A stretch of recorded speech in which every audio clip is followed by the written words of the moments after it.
A lot of people assume they need a massive January reset, but in reality, habits that help people feel better the fastest are often much simpler than they expect. Welcome back to the eHealth Matters podcast. This is the perfect episode for this time of year because we'll be talking about something that we all experience. December feels fun, but it can leave most of us feeling completely bloated, tired, and out of routine. Today, we are breaking down what happens to our bodies over Christmas and how we can reset in a calm, realistic way.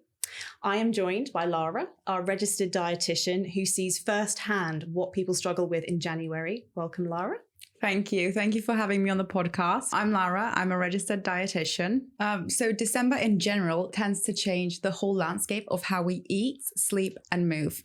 Sugar and fat intake goes up massively, which then creates those big blood sugar spikes and that feeling of that crash. A lot of festive foods are also higher in salt, so our bodies hold on to water, leading to that feeling of bloating. Alcohol is also another big one, as it disrupts our sleep quality, affects hydration, and increases appetite regulation hormones like ghrelin even the next day. And when our sleep patterns change, our internal body clocks also shifts with them. So that affects our mood, motivations, and cravings. Also, shorter daylight hours also reduce light exposure, which then can influence serotonin levels in some people. So when you combine all of these factors, it is very normal to feel less energized or sluggish, if you will. So let's talk about chocolate. Why do people get stuck in the chocolate cycle even after Christmas is over? Over December, we tend to eat sugary foods far more frequently, and then chocolate also gives us a fast dopamine response. So the more often we have it, the more the brain begins to anticipate that reward. At the same time, irregular eating and higher sugar snacks make blood glucose levels less steady. So those sharper dips and spikes are naturally drive more cravings. Convenience plays also a big role too. Chocolate is everywhere during the holidays. It's everywhere in the house if you haven't eaten all of them. So reaching for it becomes more of an automatic habit rather than a conscious choice. So the chocolate cycle continues even after Christmas because a combination of all of these factors as neurobiology, disrupted routines, and habit formation. It is good to know that these cravings usually do settle quite quickly once people actually begin to their normal routines with regular meals or with enough protein and fiber, and when they avoid long gaps between meals. Do you get any questions during December at all, Rhiannon?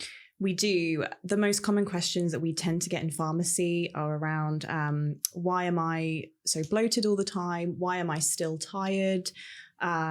How do I stop snacking so much? Most people, I think, feel a bit panicked and guilty after Christmas. And I think most people's questions are about digestion and energy levels and kind of how do I get back into routine? So that tends to be what we are asked. Yep, exactly the same. I hear very similar things. And if you noticed, it's rarely about the weight itself, but it's more about energy, digestion, like you said, and that feeling of guilt. And they feel like everything has just slipped away. So first of all, nothing is ruined. It's just a temporary shift in your routine. Our bodies are remarkably adaptive, and once we bring back in the basics like prioritizing protein or proper hydration, consistent meal patterns, energy, appetite, and digestion begin to recalibrate, and the body settles to its natural rhythm. You often hear people talk about a January reset. So talk us through what a realistic reset looks like, not the extreme version. A healthy reset isn't about detox teas, detox diets, or cutting out a certain food groups to extremes. It is just simply about bringing back the balance in. So helping your body return to its natural rhythm. And that means re-establishing a routine. It means prioritizing protein. So aiming for about 20 to 30 grams per meal, increasing fiber gradually. So the target is around 30 grams a day, but I would recommend increasing this slowly to avoid bloating. Drinking water regularly is also another one. Around 1.5 to 2 liters a day, more if there was alcohol or if you do physical activity. Also another one is sleep. Small consistent habits make the real difference. So a real reset works with your body, not against it. So actually we have created a e-surgery health challenge community group on Facebook. So we created trackers for you and you can pick your own goal. This could be anything. This could be sleep, physical activity, nutrition, and you can share your progress on the group and you'll have support from fellow members. And on top of that, you also get the chance to win a gift. So if you would like support, I would recommend joining the Facebook group. So what are the first realistic things that someone can do right now to feel more like themselves? So one of the most effective places to start, I would say, by prioritizing protein. I know I've said this a lot, but it is very important, and not just for muscle, especially at breakfast. After a fast of overnight, insulin is more sensitive in the morning. We have a protein-rich breakfast that supports more steadier energy and better concentration and fewer cravings later on in the day. Hydration is another quick one. So I've mentioned 1.5 to 2 liters of fluid a day. It can make a noticeable difference. Also, returning to structured meals rather than grazing also helps because that gives us more predictable energy. Predictable eating patterns stabilize blood glucose and then they reset the hunger and fullness cues.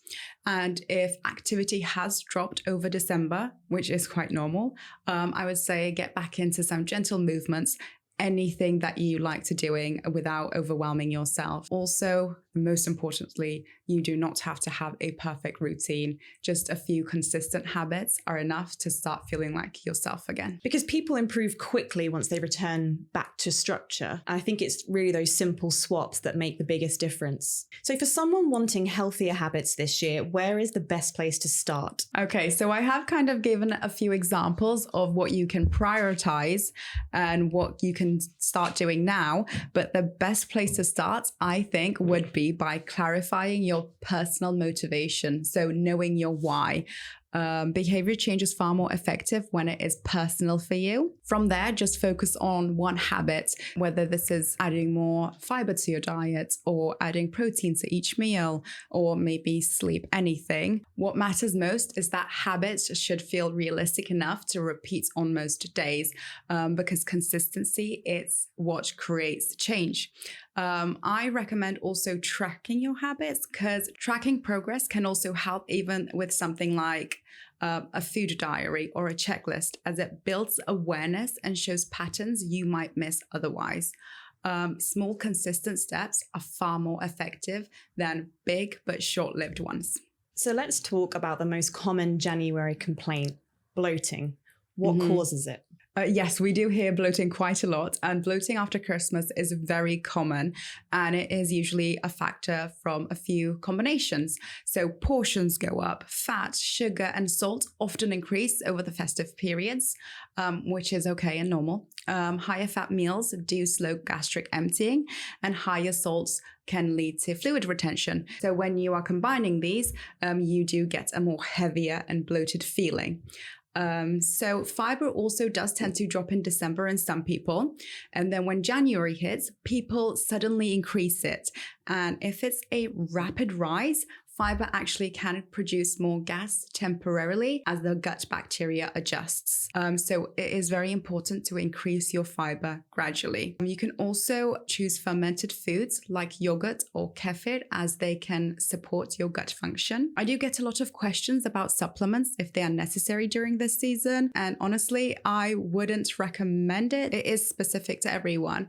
However, if it's just the bloating, most people can improve with a routine or just simple dietary changes. I think what you just said about supplements is right. I think a lot of people assume you need supplements first, but actually it's just the simple things like hydration and just getting back to a routine that makes the difference. Yep. Yeah. So what are some simple swaps that people can actually stick to? Simple swaps work best when it actually fits into someone's routine in a realistic way. For example, let's say, what do you have for a breakfast in the morning? Actually, I've been patting myself on the back since you started talking about the Greek yogurt and the protein and the fruit, because that's exactly what I have. I have Greek yogurt, I have blueberries, I have sultanas and grapes, and a few bran flakes maybe add just to add a little bit of carbs in there. That is what I tend to have. So amazing. Yeah, really I know. Good. I'm thrilled with myself. You could even think about maybe adding some chia seeds if you would like some extra fiber. But your breakfast sounds very balanced. Great. But if someone, let's say, did have a white piece of bread with some butter for breakfast, just as an example, you could try to switch that a little bit. You can still have that piece of toast, but instead of white bread, go for a whole grain bread. Instead of butter, you can use any sort of nut butter. You can use almond butter. You can use peanut butter. And on top of that, even if you add a piece of banana slices, that will add more protein, healthy fats, and more whole foods in general. And that helps keep energy levels more stabilized. What do you tend to have for lunch? Oh, here we go. Well, I mean, I will tend to have usually whatever is left over from my dinner the night before. Okay. So it's usually, and we do cook from scratch, so it's usually reasonably healthy. But yeah, I mean, every so often it will just be something basic like a sandwich. Could be white bread. It could be slightly better, I think, maybe. Okay. Sometimes it is just what I can reach for, just so I can have a lunch. That sounds very balanced and completely fine. How do your snacks look like? Ooh, snacks. Oh, well, this is where I fall down, I think. Obviously, we work in a very busy, fast-paced pharmacy, so it's quite often off to the biscuit tin 2 or 3 times a day, which isn't great. So what could I swap, kind of the biscuits with my tea for to keep me going? What would be the best thing? So I would start by saying, you said that you prepare your lunch the night before, and you take for lunch whatever you prepared. If you can't, you'll have a sandwich. One thing would be, I would recommend, is going to the shop and buying the fruits that you like and actually having it ready the night before and just simply taking it to work with you. Because if you have a piece of fruit in your bag already, you will then have the decision to make a conscious choice. Eat that piece of fruit that's already in your bag, or if you go for the biscuits rather than just because they're there and you need that heavy energy, that fast energy. I think that's it. I think I'm going for them probably more out of convenience than I actually want them. So yeah, I think that's really good advice. Small handful of nuts is also a good one. You could carry a little pot of yogurts with you. You can add a fruit of your choice inside of it just to spice it up a little bit. You can add some seeds inside of it. Great. That's really good advice. I will take that on board. It's just about the small realistic swaps that you can do. And if you just try to aim to change 1 or 2 meals or snacks a week, I think that's the best place to start. So if someone starts making these changes, how soon can they expect to feel better? Quite quickly, actually, and people are quite surprised by that. Energy levels often start improving within a few days once meals are more structured. Bloating usually settles within about a week as fiber and hydration increase consistently. Cravings tend to reduce once protein and fiber are balanced across the day. And sleep quality often picks up in about a week or 2 when you're in a more stabilized routine.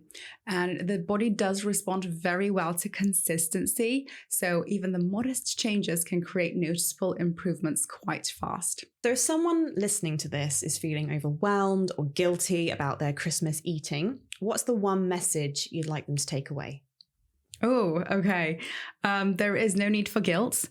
We've just had the holidays and it's maybe, for me personally, the best time of the year. Me too. I would say the most important thing is that there's no need to feel guilty. Your body is incredibly adaptive, and small, steady habits, you can feel like yourself again very, very quickly. It's just about balance. Thank you so much for joining me, Lara. Hopefully this reassures anyone who feels like they might have fallen off the wagon in December. You absolutely haven't. If you enjoyed this episode, follow the podcast for more straightforward, honest conversations about healthcare. See you next time.